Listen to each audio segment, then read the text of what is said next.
প্রতিটা বড় কিছুর পেছনেই থাকে অসম্ভব সুন্দর এক গল্প, অসাধারণ এক স্বপ্ন। কেউ যখন ভাবলো আমি পারবো, এই ভাবনাটাই তার মনের মধ্যে এক ধরনের সম্ভাবনার দ্বার খুলে দেয়।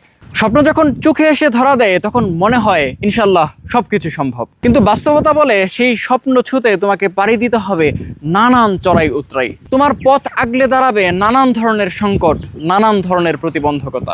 সংকট আসবেই, প্রতিবন্ধকতা থাকবেই, কারণ পাহাড়ে ওঠা যতটা কঠিন, পাহাড়ের চূড়া ঠিক ততটাই মনোমুগ্ধকর।